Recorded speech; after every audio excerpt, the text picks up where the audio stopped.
Hello, people. As I said I would do, I have got two recordings that I need to put on to YouTube before I depart, really. So, my first recording is about chords that are attached energetically when we meet people, when we bond with people. These chords are really quite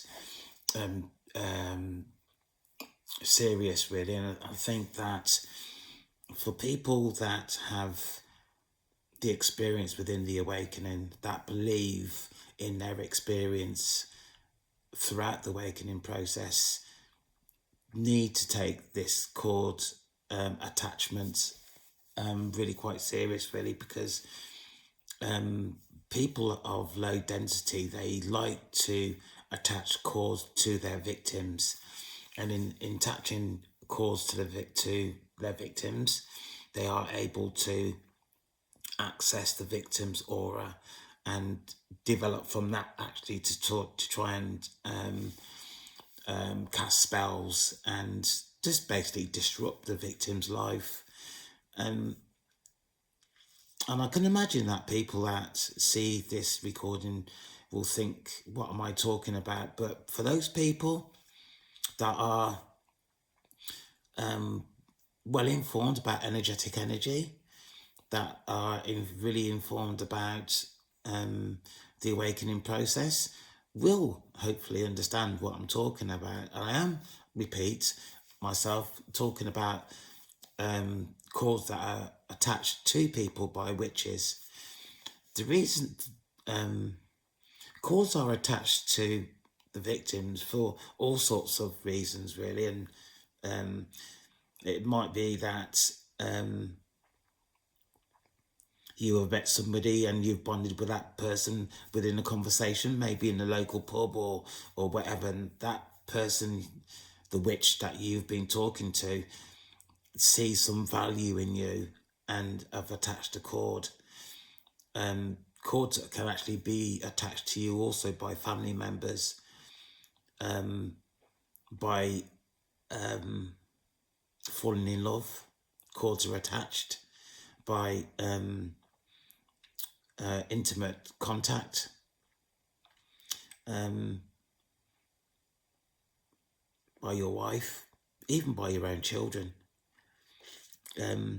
Cords can be attached for years, and the person who attached the cord to you don't really need to be close to you to be able to access your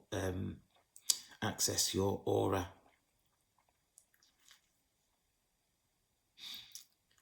People tend to attach cords to the victims for all sorts of reasons: drain person's energy, to just do things that are not really nice, to be quite honest with you.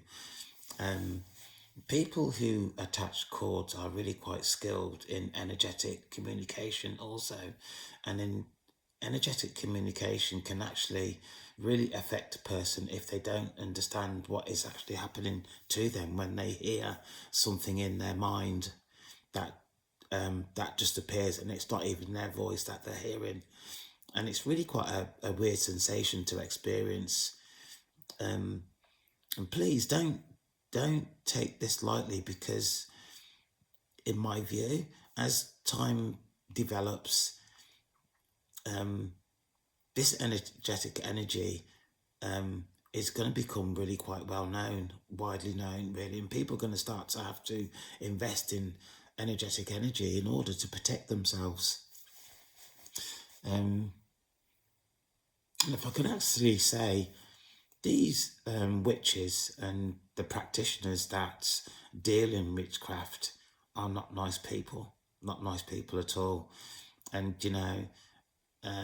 maybe in the last 2 years, I have met maybe 12, 14 people or low density people who practice in energetic energy.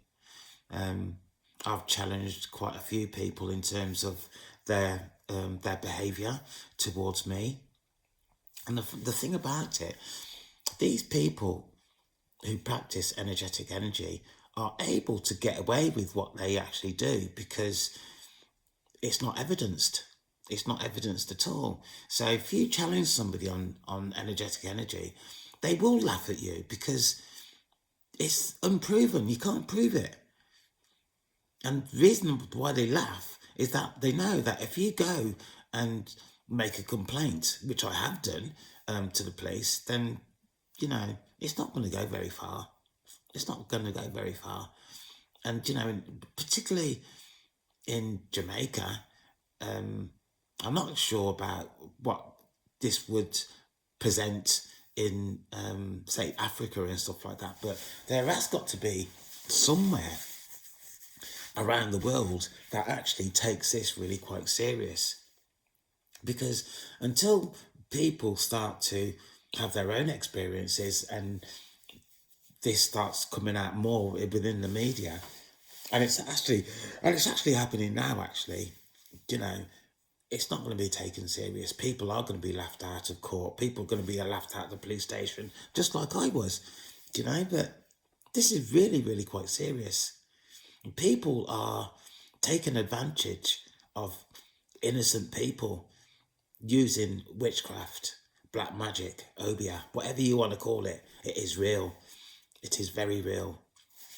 And, you know, for people that have tried to bring this out into the open, instead of being successful in their endeavours, they have been hospitalised for mental health.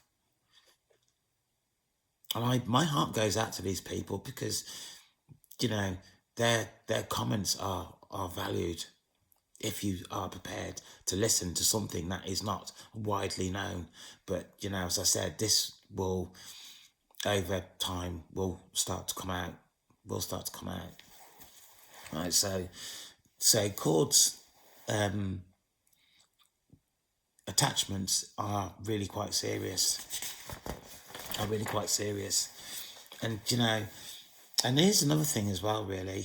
If you believe in the spiritual realm and, angels and archangels and stuff like that, then and I do, and I'm out there, and I do, and I've had my own experience, and I've had quite a lot of supernatural experiences as well, really. So, throughout my experience within the awakening process, but there are angels. I believe that we all have angels attached to us from birth. And it depends on what you believe religiously. And I'm not really religious, but I have had my experience within the awakening that I've had to actually stand and look back at myself and say, actually, I am having an experience. And in my experience, I've actually recorded not only on YouTube but also in written form as well, because I've had to really take it serious. Because at one point it started to, I was in denial that I was having an experience, and it started to have an effect until the day I actually manned up and said to myself, I am having an experience, and although I can't express my experiences to other people, I am going to start taking this serious. And in my investigation and going along in terms of the awakening process on social media, there are thousands and thousands of people that are having similar experiences to me. There are tarot readers that are really on point in terms of their expression within the awakening process. So it's real.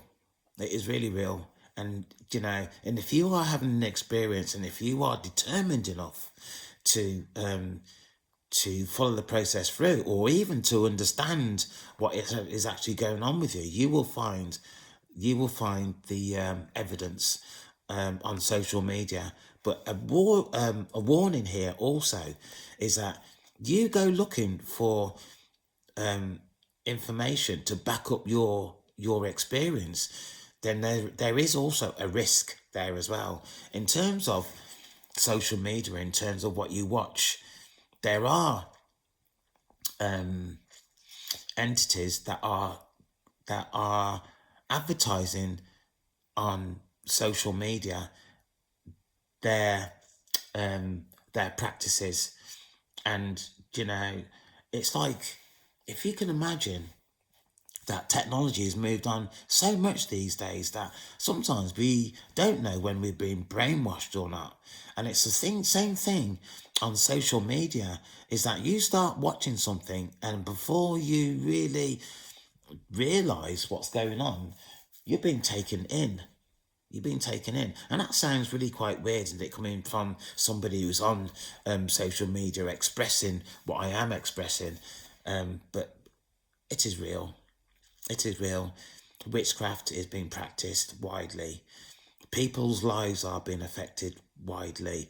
Children's lives are being affected widely also. And if you can imagine that there are perpetrators out there, just as like there are witches, what these perpetrators are doing to children. And I am not joking here either, and I'm being really, really serious. And although I don't see that I'm going to continue within this process, I am still really quite concerned. And although I'm saying at this moment in time that you know, I'm actually done with this because I'm tired. I'm really, really tired. There might be a time at some time in the future that I'll come back with more information about my experience, because people until you have an experience with a low density person, then you probably will go about life really quite blind. But the word for witches, borderline witches today, is narcissists, really. So if you look up the word narcissist, then you're going to start to actually open the door to an experience that you might not have had at this time. But it's always good to arm yourself with information. It's better to arm yourself with information than not have the information and need it at some time when you really want it. And I'm telling you now, and I'm really being serious, that what I'm talking about now is going to come out. It is going to come out. And, people. So what I've got to say next is, to have the awakening experience, you have to believe in your experience. And if you are being determined as a chosen one, you have to believe that you have been chosen for a reason by the universe. You have to believe in that you are having a spiritual journey, and the spiritual journey will awaken you to life's issues that you didn't really know that was actually happening. Because from my experience, there is my experience here talking to you within the 3D world, or people call it the material world, but also there is the spiritual realm, and there's loads of realms. We are, I believe, dimension 3 in terms of the process, and let's just say there's 9 dimensions. We're at the very bottom of the dimensions, so, and then you've got dimension 4, which is really quite a dark dimension to pass through, and it goes for 5, 6, 7, 8, 9, 10, and it just keeps going up, I think, really. But if you're having this experience, then believe that you are having an experience. If you are a non-believer at this moment in time, I hope in the fact that you are watching me, whenever you are watching me, that what I'm talking about, you have had similar experiences, which will then say to you, what you are experiencing is real. Because at this moment in time, there are people that I've come across that are demonic. And there are people that I've come across that are having a similar experience to me, but it seems that we are at different areas, say, in terms of the awakening experience. And so it doesn't mean that somebody is having the same experience as me. There's that in that we're going to actually gel and put rights to the world, because life isn't that easy, not in the 3D material world, and it certainly isn't that easy in the spiritual realm either. So it is important that you use your intuition. Your intuition within the awakening process, within the energetic energy, is key. You cannot do without your intuition, and your discernment also is as important as your intuition. And within the awakening process, which, to be quite honest with you, is religious based. But I am not religious. But I have a good heart. Free will is also important. So along the process, you will have contact with the universe. The universe will advise you. The universe will, you know, it almost protect you. But there will be times when things may happen to you, and you will have to make a decision in which way you go, which is free will. And free will is really integral within the awakening process. So believe in what you see spiritually. It also is another one.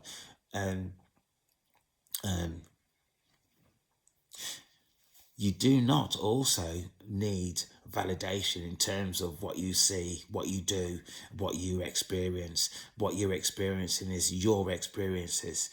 The universe has chosen you for a reason.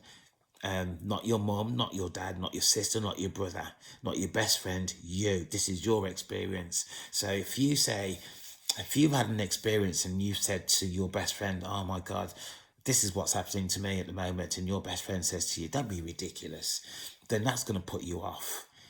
It's going to put you off your center, because the first person perhaps that you have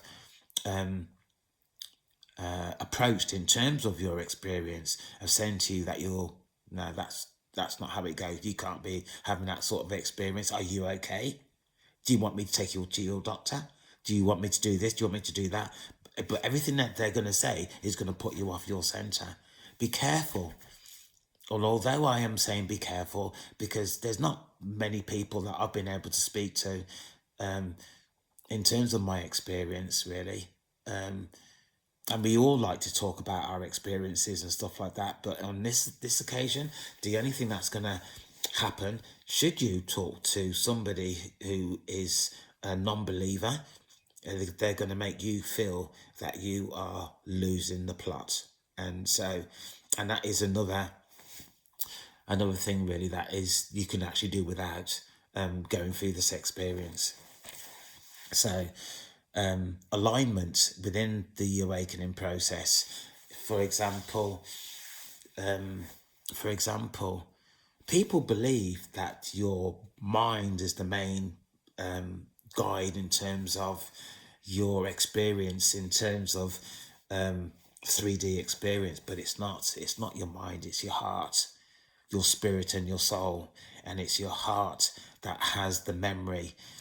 Your mind will let you down, but your heart has all your life experiences, this life, previous lives experience, and it's your intuition, which is a key element in this. Because what I've found in terms of my intuition, I'll be like I'm sitting here now, and all of a sudden I will start talking words that are not in my vocabulary, and it's affirmations. And sometimes I don't even know why I've actually started talking in affirmational terminology, but I have done. I have done. And at first it was really quite worrying because I didn't know what was happening. But your intuition goes before you. Your intuition will protect you. Your intuition um, will speak and protect you in certain circumstances. And I know this sounds weird, but it's true. So you have to believe in your awakening experience to progress through the awakening. Without belief, the only thing that's going to happen is that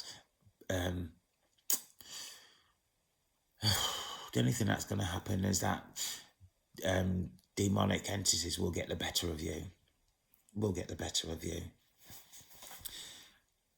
I'm afraid to say.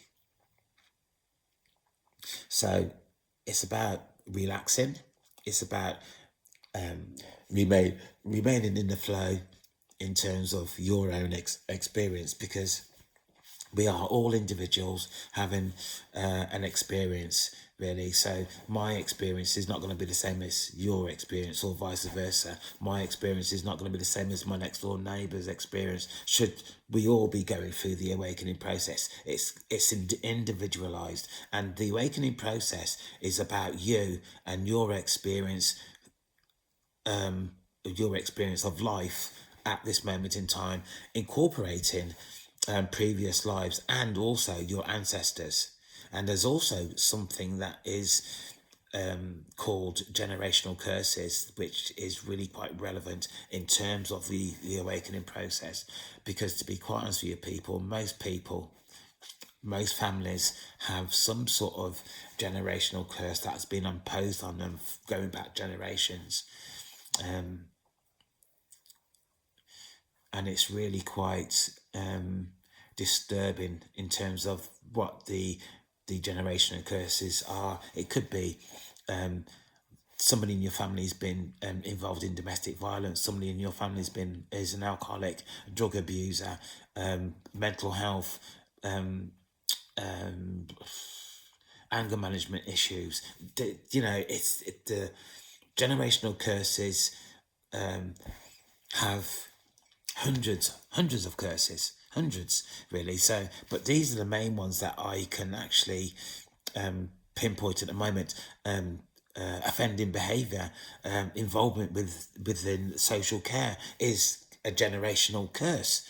If you look at some of the families that live on in the rented population, and look at and been able to assess them and look at their lives going past and incorporating their life at the moment, you probably find that the family have had dealings with social care going back in time.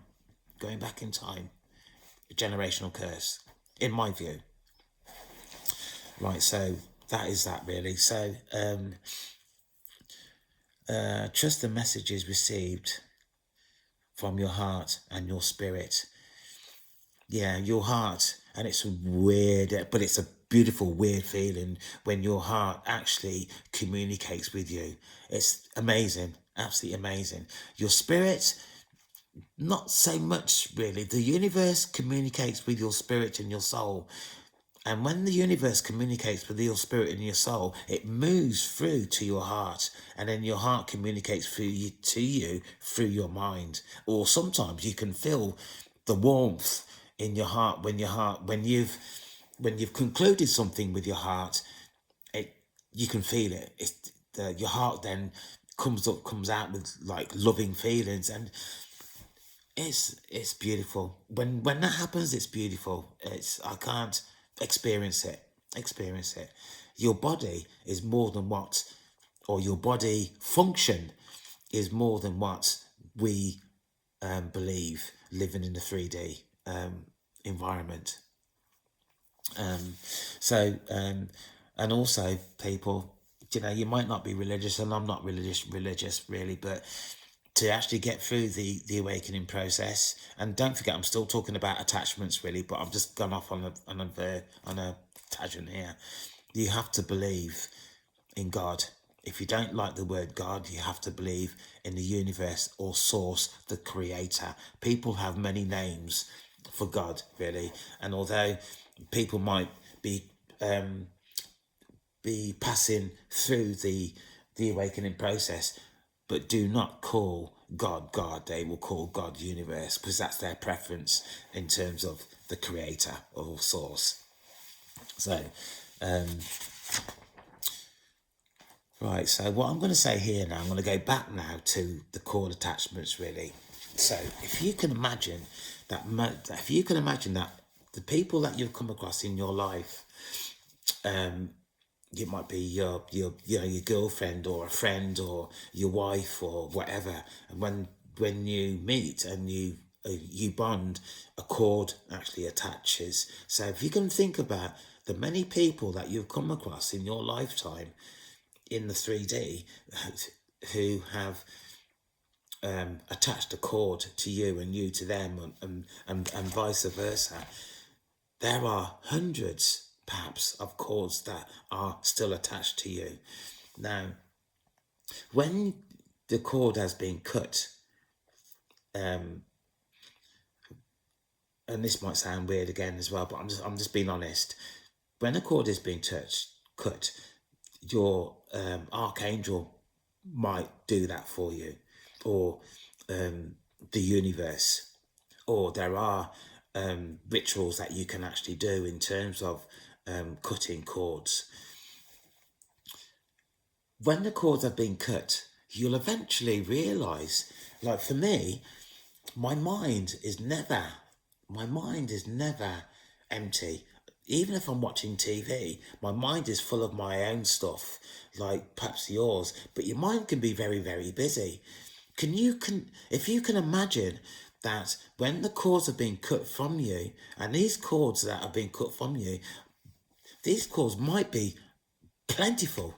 I can't tell you how many cords that have been cut from me, but they have been cut. And what I found is that when my mind with my cords is really quite busy, very, very busy, when the cords have been cut, your mind is still. It's non-active, full of space. And what I've noticed is that the space that the cord cutting has done, it gives you the time then to have mindless, non-busy times to actually think about things that you actually want to think about, because the cords that are attached to you make you think things continuously. And if you can imagine that, we do things automatically. So even the things that we do automatically, we do think things automatically as well. And they keep occurring, and we can keep thinking the same things over and over and over and over, which is where the busyness in terms of thought presents itself. And having the cords cut, there's none of this busyness. And you have time for yourself. And it's, if I say amazing again, then, but it's amazing and it's beautiful to know that your mind can, having the cords cut, be non-active if you choose non-active still.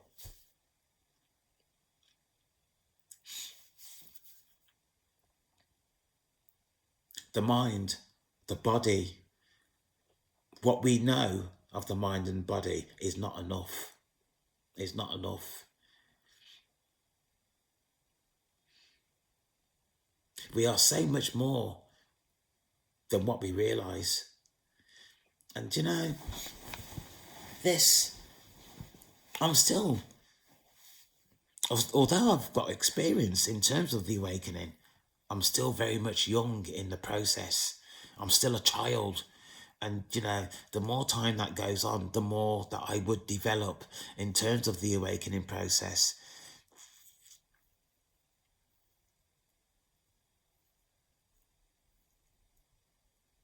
The scary side of the awakening process is witchcraft. It's going through the process, because I am a victim of witchcraft. So it's actually going through the process and seeing, feeling, hearing how wicked people can be. In this vessel that we are in now is nothing compared to what actually goes on in the spiritual realm. Nothing. In fact, what goes on in the spiritual realm has an effect on what is actually happening here within the 3D realm. Absolutely serious about that. Absolutely serious.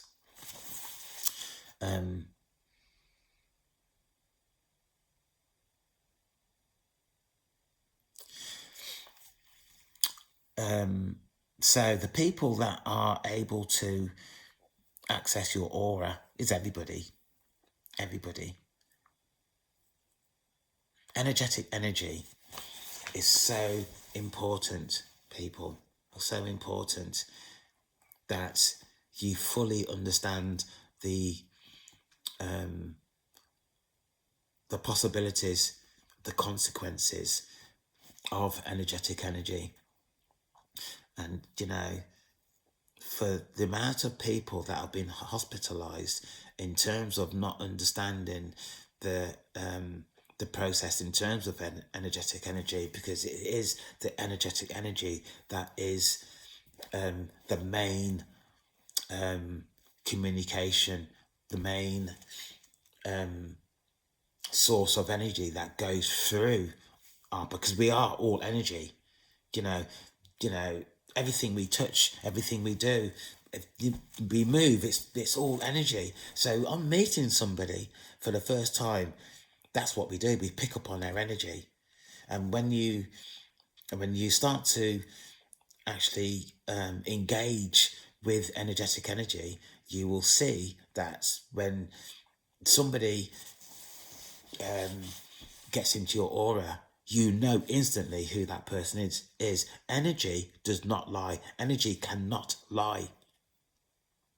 But a practitioner who has been within this process for quite some time can actually mimic their energy. I have no idea how that's done. I have no idea. But, sex magic, for example, women can mimic somebody else's energy. They can mask their own energy, so you don't know who is actually doing what they're doing to you. And sex magic is another weird feeling as well, to be quite honest with you. So, cord cutting. Right. I have got here what I have used to cut cords, and what I've written here is any cord that are attached currently to me for whatever reason are destroyed with immediate effect. Reattachment is forbidden. Any spirit, oh sorry, let me start that again, sorry, and I can't edit this either. Any cord that are attached currently to me for whatever reason are destroyed with immediate effect. Reattachment is forbidden. In spirit and in flesh, across all timelines, realms and dimensions, known and unknown. Right, so I'm just going to read it again. Any cords that are attached currently to me for whatever reason are destroyed with immediate effect. In spirit and in flesh, across all timelines, realms and dimension, known and unknown. And once you have written this down, burn it. So I've said this now 3 times, so which is probably a good thing anyway, really. So you can actually figure out your own words that you want to use, really. But make sure that you are intentional about what you're actually saying in terms of your chord cutting process, in terms of the words that you use. So so make sure that you burn it, and make sure that it's burnt well, even, and it's and not any piece of the paper that you've burnt is remaining. It all needs to be burnt.